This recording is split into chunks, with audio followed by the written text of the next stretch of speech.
तो आज हम पालमपुर गांव की कहानी के बारे में बात करेंगे।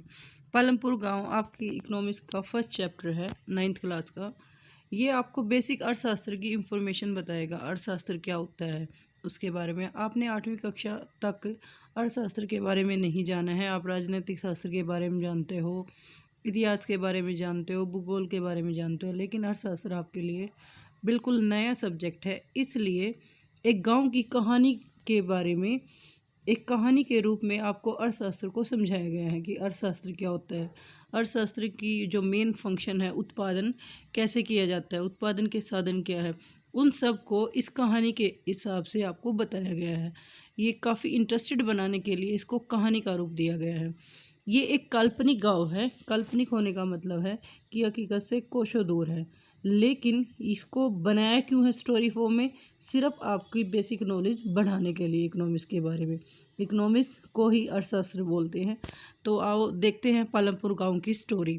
पालमपुर गांव एक छोटा सा गांव है जिसमें खेती सबसे प्रमुख क्रिया है, जबकि अन्य कार्य भी किए जाते हैं, वो थोड़े लो लेवल पर किए जाते हैं। वो लघु स्तरीय विनिर्माण के कार्य। विनिर्माण का मतलब होता है किसी भी क्रिया को किसी भी वस्तु या सेवा के रूप में, आकार में या उसके गुण में परिवर्तन करना। जैसे गुड़ से चीनी, या गन्ने से चीनी बनाना, पानी से बिजली बनाना इत्यादि। डेयरी का मतलब होता है कि दूध का उत्पादन करना। बहुत सारे जानवरों को, पशु को, भैंस, गाय वगैरह को एक साथ बांध कर रख कर अपने पास उनसे दूध निकालना।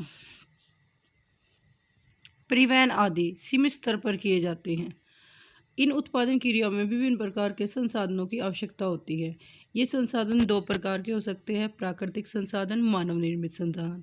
प्राकृतिक संसाधन वे संसाधन हैं जो हमें भगवान से फ्री में मिले हैं, निःशुल्क उपहार है। जैसे पर्वत, पहाड़, पानी, हवा, आपका जीवन, वन्य जीवन, जितने भी जानवर हैं, जो मतलब आपको बिल्कुल फ्री मिले हैं, उनको हम प्राकृतिक संसाधन बोलते हैं। भूमि भी है, उसके अंदर ही है। मानव निर्मित वस्तुएं या मानव निर्मित संसाधन वे संसाधन हैं जो मानव के प्रयास से बने हुए हैं। मानव ने उनका निर्माण करा, जैसे कंप्यूटर, सॉफ्टवेयर, कोई भी आपके लैपटॉप है, कोई भी आधुनिक चीज़ जो मानव निर्मित है, उसको हम मानव संसाधन कहते हैं। आगे हम बात करते हैं कि कैसे जो ये पालमपुर गांव है वो दूसरे गांव से जुड़ा हुआ है। पालमपुर गांव आस पड़ोस के गांव में कस्बों से भलीभांति जुड़ा हुआ है। इसका बड़ा गांव है रायगंज, पालमपुर से 3 किलोमीटर की दूरी पर है। और यहाँ परिवहन के लिए आप देख सकते हो, बैलगाड़ी का भी प्रयोग किया जाता है, भैंसा बग्घी का भी प्रयोग किया जाता है, मोटरसाइकिल का भी प्रयोग किया जाता है, जीप, ट्रैक्टर, ट्रक तक देखे जा सकते हैं। लेकिन हम पालमपुर गांव को इकोनॉमिक्स के पॉइंट ऑफ से समझेंगे, अर्थव्यवस्था के पॉइंट ऑफ से समझेंगे कि जो पालमपुर गांव है किस तरह की इकोनॉमिक एक्टिविटीज़ की जाती है। आर्थिक क्रिया। आर्थिक क्रिया वे क्रिया होती है जो आप अपने जीवन को अच्छी तरह जीने के लिए, पैसा कमाने के लिए करते हो। जैसे अगर एक किसान फसल का उत्पादन करता है और अपनी आजीविका चलाता है तो वो उस उत्पादन कहलाता है। कोई भी उत्पादन कार्य किसी भी वस्तु या सेवा के मूल्य में वृद्धि करता है। एक एग्जाम्पल भी ले सकते हो आप, जैसे बालू, रेत है जो नदी किनारे वेस्ट है, लेकिन आप उसको कहीं दूसरी जगह जहाँ भी निर्माण भवन वगैरह बन रहे हो वहाँ दे के आते हो, रख के आते हो, तो वो भी एक तरह से किसी वस्तु का निर्माण हो रहा है और उत्पादन में वृद्धि हो रही है। तो उत्पादन है वो कई तरह के हो सकते हैं। वो कृषि प्रमुख भी हो सकते हैं और गैर कृषि प्रमुख भी हो। गांव में खेती का उत्पादन ज़्यादा किया जाता है। जो खेती का उत्पादन करते हैं उन्हें कृषि क्रिया कहते हैं, और कृषि से जो अन्य क्रिया है उसे गैर कृषि क्रियाएं कह जाते हैं। इसमें लघु विनिर्माण होता है। विनिर्माण के बारे में हम पढ़ चुके हैं। किसी भी वस्तु को अलग चेंज करना, वो फैक्ट्री वगैरह में भी हो सकता है। जैसे गन्ने से चीनी बनाना, या गन्ने से गुड़ बनाना, या बड़े एक्टिविटीज़ भी हो सकती हैं। ये छोटे लेवल पे भी हो सकती है, जैसे लकड़ी से टोकरियाँ वगैरह बनाना। परिवहन, आने जाने, आवागमन। दुकानदारी, परचून की भी हो सकती है, कोई अन्य वस्तुओं की भी हो सकती है, वस्त्र भंडार जैसे जूते, चप्पल वगैरह। उत्पादन का संगठन। उत्पादन का संगठन का मतलब है कि जितने भी उत्पादन के साधन हैं, भूमि, श्रम, पूंजी और उद्यम, 4 साधन होते हैं। उत्पादन के, तो उनको अच्छी तरह व्यवस्थित करना। संगठन का मतलब मैनेज करना, कि कैसे आप किसी वस्तु का उत्पादन करने के लिए सभी साधनों का वेल मैनेज करते हो। उत्पादन का उद्देश्य ऐसी वस्तु और सेवा उत्पादित करना है जिसे हमें आवश्यकता है, मतलब हमारी आवश्यकताओं की संतुष्टि होती है, ऐसी वस्तुओं का निर्माण कहलाना उत्पादन कहलाता है। वस्तु और सेवा के उत्पादन के लिए 4 चीज़ें आवश्यक है। पहली है भूमि। भूमि में वो सारी चीज़ें आती हैं जो आपको प्राकृतिक ने दी है। ये प्राकृतिक संसाधन का एक रूप है जिसके अंदर जल, वन, खनिज, क्योंकि भूमि में ऑटोमेटिक ये सारी चीज़ें होती हैं। दूसरी आवश्यकता है श्रम। श्रम मजदूरी भी बोल सकते हो, जो लोग काम करते हैं। श्रम 2 तरह से भी हो सकता है, शारीरिक भी और मानसिक भी। शारीरिक, अगर आप कोई काम कर रहे हो, जैसे कोई मज़दूर खेत में काम कर रहा है, रोड़े वगैरह उठा रहा है या ईंटें वगैरह कर रहा है, तो वो क्या है, शारीरिक है। लेकिन कोई भी, अगर आप पढ़ाई लिखाई का काम कर रहे हो, मेंटली काम कर रहे हो, जैसे मैं अभी आपको पढ़ा रही हूँ, तो वो मानसिक कार्य है, इंटेलेक्चुअली कार्य है। तो जो श्रमिक है वो शारीरिक काम लिखे भी हो सकते हैं और पढ़े लिखे कर्मी भी हो सकते हैं।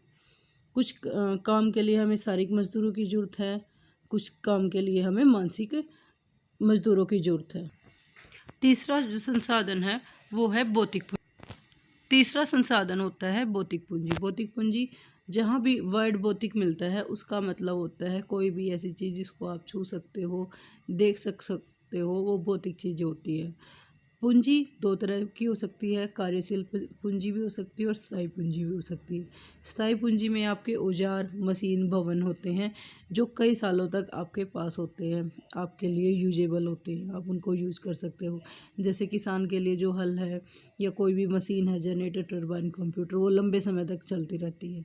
ये हमारी स्थायी पूंजी है। स्थायी पूंजी से मतलब है कि कई वर्षों तक ये आपके साथ रहती है। पूंजी का दूसरा भाग होता है कच्चा माल और नगद मुद्रा। मुद्रा का मतलब पैसा, जिससे आप कोई भी वस्तु को खरीदते हो, और कच्चा माल किसी भी चीज़ को बनाने के लिए जो आप रॉ मटेरियल लेते हो। जैसे चीनी के बनाने के लिए आपने गन्ने का प्रयोग किया, तो गन्ना कच्चा माल है। लेकिन आपको गन्ने से चीनी बनाने के वक्त कुछ पैसे की भी ज़रूरत होती है, जो आप या तो उधार लेते हो या अपने पास से लगाते हो, वो नगद मुद्रा कहलाती है। उत्पादन में कई प्रकार के कच्चे माल की आवश्यकता होती है, जैसे बुनकर द्वारा प्रयोग किए जाने वाला सूत या कुम्हार द्वारा प्रयोग में लाई जाने वाली मिट्टी। उत्पादन के द्वारा भुगतान करने में जरूरी माल खरीदने के लिए कुछ पैसों की भी आवश्यकता होती है। कच्चा माल व नगद पैसों को कार्यशील पूंजी कहा जाता है। चौथा संसाधन आपका उद्यम होता है। हम भूमि, श्रम, पूंजी और उद्यम, भूमि, श्रम और पूंजी का प्रयोग तभी अच्छी तरह कर सकते हैं जब हमारे पास उसका प्रयोग करने का ज्ञान हो, जब उद्यम हो, हम उसको करने की लगन हो, और इन्हीं सब को हम मानव पूंजी कहते हैं। इस ज्ञान को ही मानव पूंजी कहा जाता है। आगे हम पढ़ेंगे कि पालमपुर गांव में जो खेती बाड़ी की जाती है, जो कृषि की जाती है, वो कैसे की जाती है, आधुनिक साधनों से की जाती है या परंपरागत संसाधनों से की जाती है, भूमि कैसी है, कितनी भूमि में फसल का उत्पादन किया जाता है। पालमपुर गांव में 75% लोग कृषि पर डिपेंड करते हैं, मतलब अपनी आजीविका कृषि से निकालते हैं। वे या तो किसान हैं या कृषि श्रमिक हैं। कृषि श्रमिक होने का मतलब है कि खेत में मजदूर के रूप में काम कर रहे हैं। लेकिन भूमि का एक सबसे बड़ी प्रॉब्लम ये होती है, मूलभूत कठिनाई ये होती है कि जो भूमि है वो स्थिर है, आप इसकी मात्रा को नहीं बढ़ा सकते, ये सेम रहती है। ये देखो 1960 से पहले जो जुताई की जाती थी, जुताई का मतलब होता है कि कितने क्षेत्र पर कृषि की जाती है, कृषि क्षेत्र को जुताई क्षेत्र बोला जाता है। जोतना होता है कि ज़मीन में बीज बोना, तो ऐसी ज़मीन जिसमें कृषि की जाती है वो जुताई वाली ज़मीन कहलाती है। तो देखना कि पहले गांव में कुछ बंजर भूमि थी, लेकिन अब उसको कृषि योग्य बदल दिया गया है। तो ज़मीन में कुछ फ़र्क तो हुआ है, मतलब जुताई वाली जो भूमि है वो बड़ी तो है, लेकिन वो इतनी ज़्यादा नहीं बड़ी है। भूमि मापने की जो इकाई है वो हेक्टेयर है, लेकिन गांव में भूमि को बीघा के रूप में भी मापा जाता है। 1 हेक्टेयर में 100 मीटर की भुजा वाला वर्ग का क्षेत्रफल आता है, मतलब कि ऐसा क्षेत्र जिसके जो 100 मीटर की भुजा वाला हो, वर्ग। पालमपुर गांव की कहानी एक लंबा चैप्टर है, और क्योंकि ये आपकी बेसिक नॉलेज बढ़ा रहा है इकोनॉमिक्स के बारे में, तो इसको हम 2 वीडियो में कवर करेंगे। और ये मैं आज आपको बुक से PDF से पढ़ा रही हूँ। अगर आप चाहते हो कि मैं इसके नोट्स बनाऊँ तो प्लीज़ मुझे कमेंट करें, ताकि मैं इसको अच्छी तरह और ज़्यादा एक्सप्लेन करूँ। क्योंकि भूमि की मात्रा कम है और वो स्थायी है। अब क्वेश्चन ये आ जाता है कि हम कम भूमि में अधिक पैदावार कैसे पैदा कर सकते हैं। तो क्वेश्चन का आंसर इसी में छिपा हुआ है कि हमें कोई भी ज़मीन है उसको खाली नहीं छोड़ना। पालमपुर गांव की में समस्त भूमि पर खेती की जाती है। खरीफ की फसल जो सर्दियों में बोई जाती है, बारिश के मौसम में बोई जाती है, ये मेनली पशुओं के लिए होती है। जैसे ज्वार, बाजरा, ये पशुओं के चारे के काम आती है।